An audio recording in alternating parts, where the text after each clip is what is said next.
Hey, hey, hey. Time for another Out of This World story from our space. Is my ghosted ex-wife possibly tracking me down?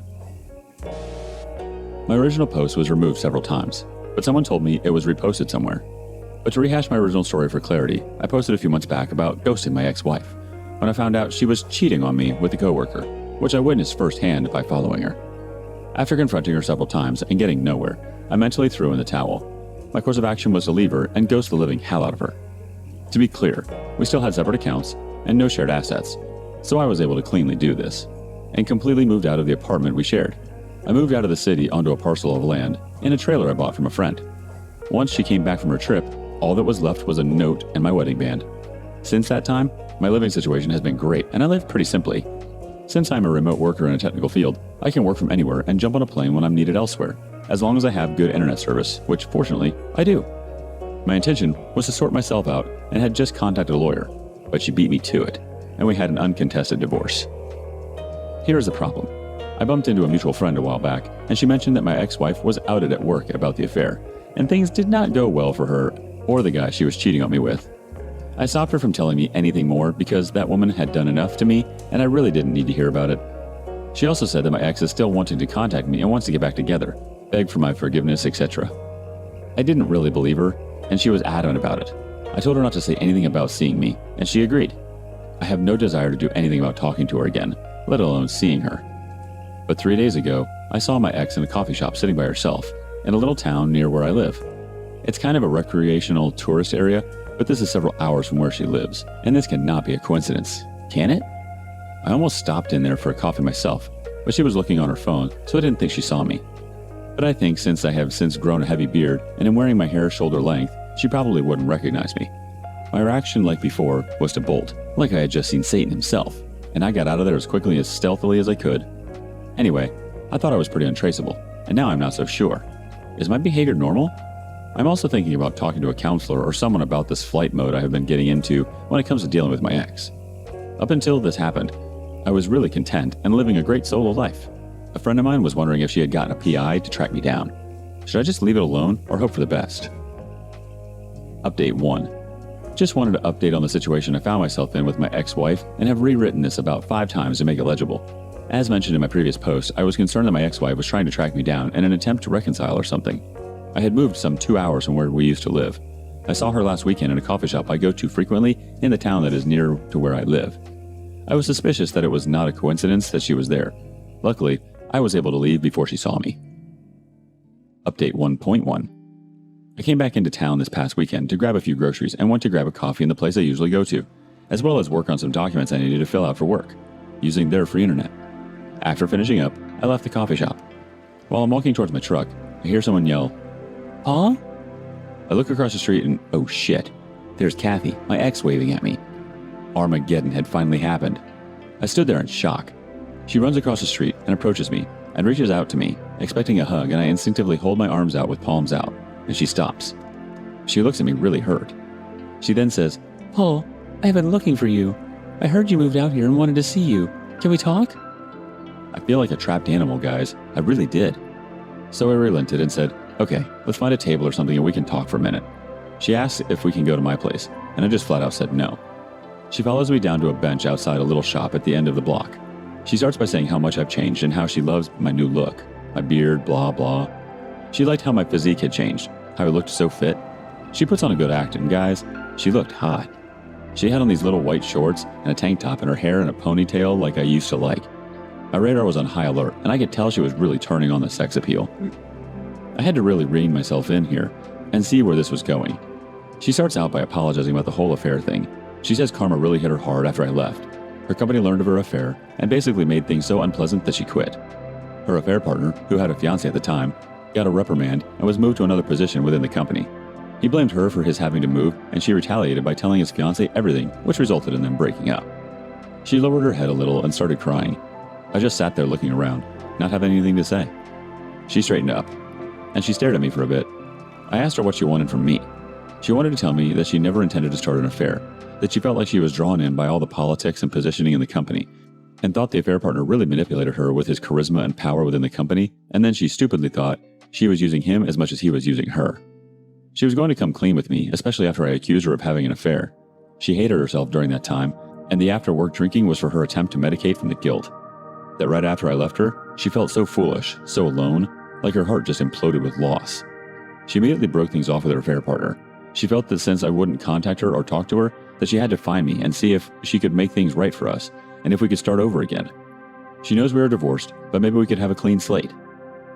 I just stared at her. I let her have it. I'm paraphrasing the conversation, but here it is. How dare you think you can just come out here and think you can just wipe away all the crap you caused?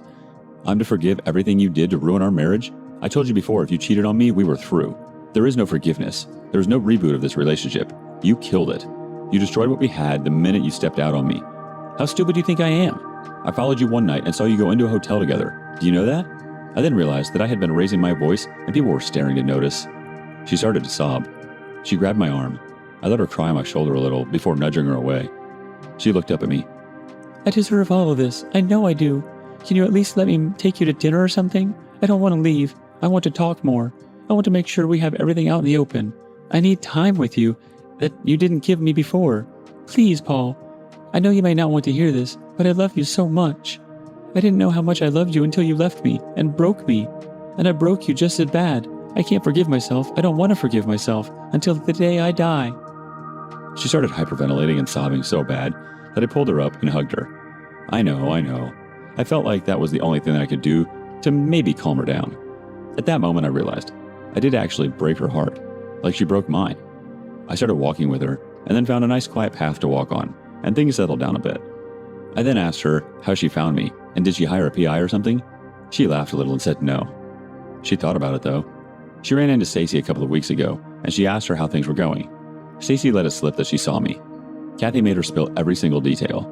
Stacy didn't want to tell her because I told her not to, but she wouldn't let her go until she did. But all she really knew was that she saw me here in town and that I lived somewhere in the vicinity.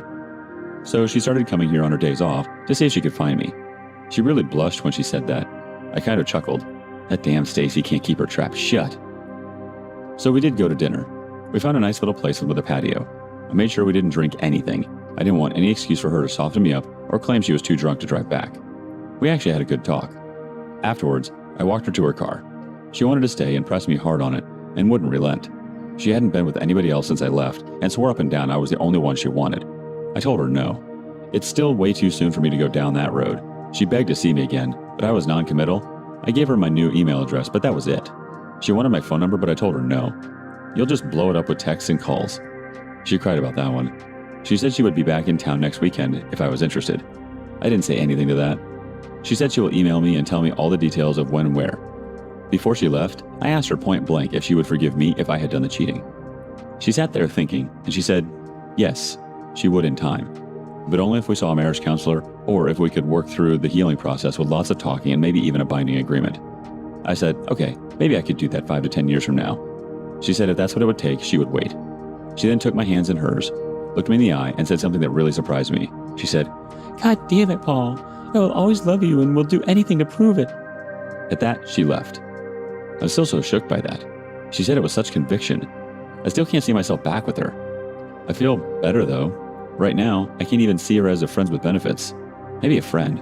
But damn, I just don't know if we could ever work out again. Don't call me a chump because second chances are rare in my book. I went home and had a nice long run and a few beers and felt I was in a good place now. Can someone guarantee me that she won't ruin that? I don't know. I just don't know. It's too fresh on my mind, but I have the luxury of time to sort all this out and get some perspective. Update 2. Okay, so this will probably be my last update. I posted my story on Reddit, but the mod kept removing it. To recap, my ex-wife did find me and we did talk, after over a year of her being ghosted by me. Her intention in finding me was indeed to reconcile and restart our life together. To those that wrote to me predicting that I would be the typical beta blue pill fool and forgive her and fall back in with her, you will be sorely disappointed. She did write me a long email this past week, professing her love and regret for the affair, once again. She wanted to come back out and spend the weekend with me. My response to all this was to shut her down.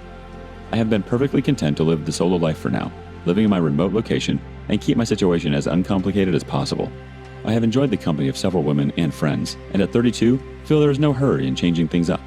I have my own self-determination roadmap, and I intend to follow it for now.